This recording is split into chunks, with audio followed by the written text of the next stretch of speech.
ఇక్కడ మీరు ఇక్కడనేనా? ఇక్కడండి 30 సంవత్సరాల బట్టి నుంచి ఇక్కడ ఉంటున్నాండి. ఇవన్నీ ఓటర్ ఐడి ఇవన్నీ మీయేనా? అన్ని మాయేనండి. ఇక్కడ అడ్రస్ తోనే ఉన్నాయా? ఇక్కడ అడ్రస్ తో ఉన్నాయండి. ఇగోండి ఇక్కడ అడ్రస్ తో ఉన్నాయి.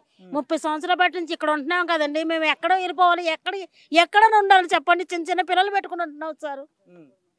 బెదిరిస్తున్నారు సార్. మేము ఎక్కడికైనా వెళ్ళిపోవాలి. బెదిరిస్తున్నారు. లాఠీ చార్జ్తో వస్తామంటున్నారు సార్. ఇవాళ ఏ టైంకి వస్తారో తెలుస్తలేదు సార్ మాకు. మేము ఎక్కడికి వెళ్ళిపోవాలి? చిన్న చిన్న పిల్లలతో మేము ఎక్కడికి వెళ్ళిపోవాలి? అయ్యా రేవంత్ రెడ్డి గారు మీకు ఓటేసి గెలిపించినందుకు మాకు ఈ శిక్ష చేస్తారా? మాకు చెప్పండి అయ్యా. మేము ఎక్కడికి వెళ్ళిపోవాలి? మాకు దారిలో చూపించండి. మాకు దారి కావాలి.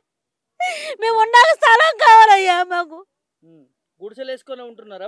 మేము మొత్తం 300 గుడిసెలండి. 300 గుడిసెలనే చిన్న చిన్న పిల్లలతో వచ్చి ఉన్నాం. ఇక్కడ ఇదే గుడిసెలో ఉన్నాం మేము. వర్షం పడిన అలాగే బురదలో నుంచే మేము అలాగే వెళ్తాం. నీళ్ళు తెచ్చుకుంటాం కూడా. మేము ఎక్కడి నుంచో నీళ్ళు తెచ్చుకుంటామండి. శిల్పారం నుంచి నీళ్ళు తెచ్చుకుంటామండి మేము. నీళ్ళు అక్కడి నుంచి 2 రోడ్లు దాటుకొని నీళ్ళు తెచ్చుకుంటాం అయ్యా మేము.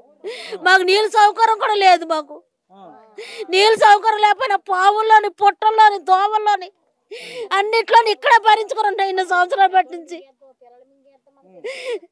పెద్ద పెద్ద కొండ సెలవులు ఉన్నాయండి. అయినా సరే మేము అలా భరించుకుని ఉన్నాం. చిన్న చిన్న పిల్లలు ఉన్నారు చూడండి అక్కడ. వచ్చిన అధికారులు మీకు వేరే దగ్గర బెనిఫిషియరీ కల్పిస్తాం ఏం చెప్పట్లేదా? ఏం చెప్తలేదండి. మాకు ఏం చెప్తారు? మీ ఇమ్మీడియట్ గా ఖాళీ చేయమంటున్నారండి మమ్మల్ని. మీరు ఇమ్మీడియట్ గా ఖాళీ చేసి వెళ్ళిపోవండి. మీరు ఉండొద్దు. కుక్కలేళ్ళు తీసుకొస్తాం. మీ మీద నుంచి ఎక్కించి తొక్కించి తీసుకెళ్ళిపోతాం అంటున్నారండి మాకు. ఎవరన్నారు అట్లా? అధికారులండి. వచ్చిన అధికారులు 3 రోజులు పట్టి 4 రోజులు పట్టించి మనశ్శాంతి లేక, నిద్ర లేక, కూడు లేక, అలా ఆకలితో మలమల మాడిపోతాం. వండుకున్న కూడు కూడా తింటలేదండి మేము. మేమేం చేయాలి? మీరే సహాయం చేయాలండి. ఏడవద్దు. మాకు ఏమున్నాయని చెప్పండి. మాకు మేము ఈ గుడిసెలు తప్ప ఇంకెక్కడ ఉండాలి చెప్పండి ఒకసారి. నాకు 2 ఆడపిల్లలు, మగపిల్లలండి. మా ఆయన 2 కిట్లు పోయినండి. నేను ఒక్కరిదాన్ని కష్టపడుకుంటున్నానండి. మా ఆయన్ని పెంచుకుంటున్నాను నేను. ఇలాంటి గుడిసెలను తప్ప ఇంకెక్కడ బతకాలని మేము అద్దె కట్టుకున్న స్తోమత కూడా మాకు లేదండి. అద్దె కట్టుకున్న స్తోమత కూడా లేదు. మాకు ఇచ్చిన 10,000 జీతాలు. మాకు ఆ 10,000 జీతాలు మా ఆయన మందులు కొనుక్కుంటే తింటాకు ఉన్నామండి ఇక్కడ. ప్రభుత్వం కరెక్ట్ వాళ్ళు తీసుకుంటున్నారు కదా. మీరు ఇన్ని సంవత్సరాలు ఉన్నందుకు మీకు బెనిఫిషియరీ అనేది ఖచ్చితంగా ఇవ్వాలండి. మరి మాకు ఇవ్వనంటున్నారండి. మాకు ఏ సమాధానం కూడా చెప్పలేదు. మొత్తం పీకేమంటున్నారండి. మాకు ఆ మాట అయితే వస్తలేదండి. మాకు మీరు ఇమ్మీడియట్ గా ఖాళీ చేయమంటున్నారండి. ఎప్పుడు ఏ టైంకి వస్తారో తెలుస్తలేదండి మాకు.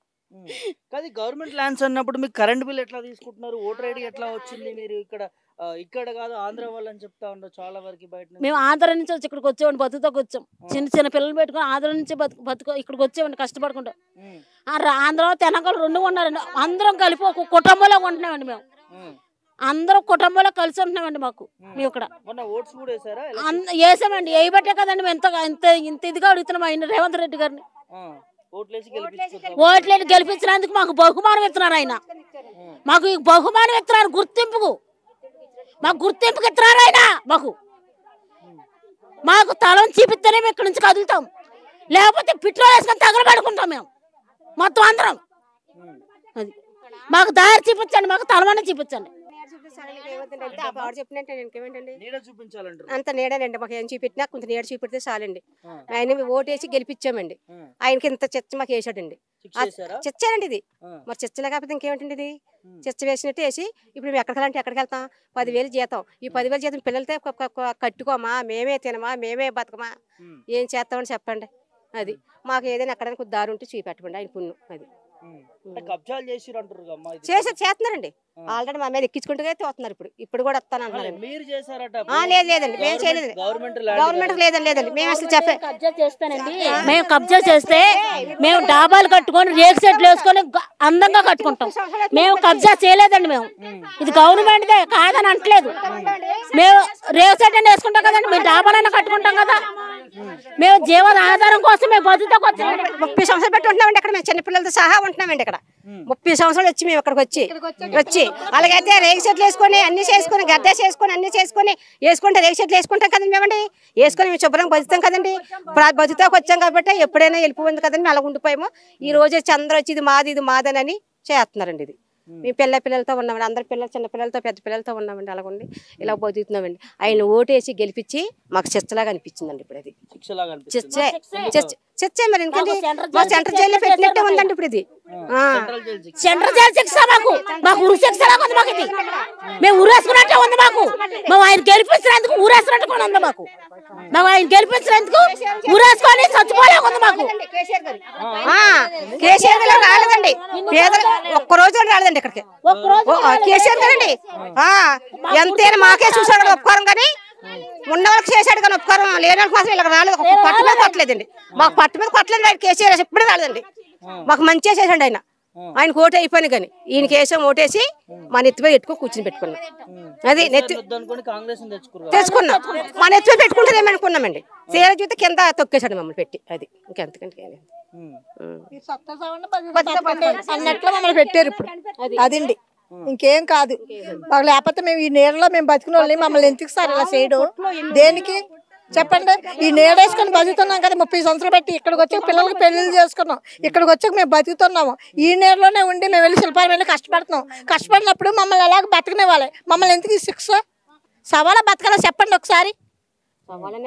సవాలనే కదా చేస్తున్నారా ఈ పని? ఎక్కడ సార్ ఎలా పట్టించుకున్నారు మమ్మల్ని? మీకు అవసరం అయినాడు వస్తున్నారు, వాళ్ళకి అవసరం అయినప్పుడు, అవసరం లేనప్పుడు వదిలేస్తున్నారు. మీ బతుకు మీరు బతుకుని మా బతుకు మేము పైకి ఎక్కిపోయామంటున్నారు. అది ఇంకేం కాదు. ఓట్ల కోసమే వస్తారు, వాళ్ళకి అవసరం అయితే వస్తారు. అవసరం తీరిపోయింది కూడా వెళ్ళిపోతారు. లేకపోతే మీకు అమ్మ మీకు డబుల్ బెడ్రూమ్ ఇచ్చేస్తాము, లేకపోతే మీకు రోడ్ ఇచ్చేస్తాము, మీకు ఇది పర్మనెంట్ చేస్తామని అలా అనేవారు. అన్నీ మేము పట్టించుకున్నాం. ఇంకా ఇవ్వకపోయినా మేము అందులోనే బతుకుతామని ఇందులోనే బతుకుతున్నాం సార్ మేము. అది మాకు ఇంకేం లేదు. ముఖ్యమంత్రి ఏం చెప్తారు సార్? మాకేమన్నారు? డబుల్ బెడ్రూమ్ కూడా ఇప్పిస్తానన్నారు. అవి కూడా మేము వాటికి ఆశపడలేదండి. మాకు ఇచ్చిన ఒకటే ఒప్పన్న ఒకటే, మాకు ఈ గుడిసెలు ఉంటే చాలు. ఈ పిల్లలు వేసుకొని బతుకుతున్నాం. ఎన్నో కొండ సెలవులు వచ్చేసి పిల్లల్ని కాపాడుకొని పడుకోకంటే నిద్ర లేకుండా నిప్పు లేకుండా దోమ తెరలు వేసుకొని పడుకోబెట్టుకుంటే వాళ్ళ పిల్లల మీదకి ఎక్కేస్తాయేమనేసి. నమస్తే సార్, మేము ఇక్కడ 10 సంవత్సరాల నుంచి ఉంటున్నాము. మాకు ఇప్పుడు ఇల్లు ఖాళీ చేయమంటే మాకు ఉండటానికి ఒక నీడ అనేది చూపించాలి సార్. మేము ఇప్పుడు ఇంతమందితో ఎక్కడికి వెళ్ళిపోవాలి సార్? మేము ఇంతమందితో మేము ఎక్కడికి పోవాలన్నా మాకు లేదు సార్. ఇప్పుడు మాకు ఉంటాకు ఒక జాగా అన్నా చూపించాలి, మా పరిష్కారం ఏంటనేది చూపించాలి సార్. అంతకించి ఇంకేమి లేదు సార్. ప్రభుత్వానికి ఇది ఒక్కటే కోరిక సార్. మేము ఇప్పుడు ఎక్కడికి వెళ్ళిపోవాలి సార్? మాకంటూ ఆధారం అనేది మాకు కావాలి సార్. ఒక నీడ అనేది చూపించండి సార్. మేము పేదోళ్ళమని మేము అంటలేదు సార్. మాకు ఇక్కడ జీతాలు తక్కువైనా శిల్పారము ఇచ్చిన స్థలంలో మేము ఇన్ని రోజులు ఉన్నాము. మాకంటూ నేడు చూపించండి సార్. అంతే సార్. ఇది అంతకించి ఇంకేమీ లేదు సార్. ఇక్కడే హైటెక్ సిటీ శిల్పారమే మొత్తం అందరు ఇక్కడే ఉన్నాయి సార్. మా అన్ని ఇక్కడే సార్. ఇక్కడే సార్. మాకంటూ ఒక నీడ అనేది చూపించాలి సార్. అంతకించి ప్రభుత్వాన్ని మేము కోరుకునేది కూడా లేదు సార్. ఆ రంగనాథ్ సార్ మా గురించి ఒక్కసారి ఆయన మాట్లాడి ఆలోచించాలి సార్. నేను రంగనాథ్ సార్ మాకు కొంచెం హెల్ప్ చేస్తే మా గుడిసెలు మాకు ఒక్క నీడ అనేది ఉండాలి సార్. అంతకించి ఇంకేమీ లేదు సార్. మాకంటూ ఒక నీడ చూపించండి సార్. మాకంటూ ఒక నీడ చూపిస్తే మేము వెళ్తాం సార్. అంతకించి ఇంకేమీ లేదు సార్.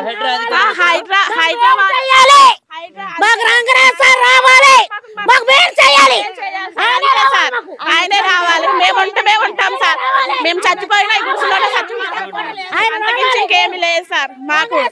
మేమైతే ఇల్లు మాకు దారి చూపించాలి సార్. మాకైతే సార్ మాకు దారి చూపించాలి.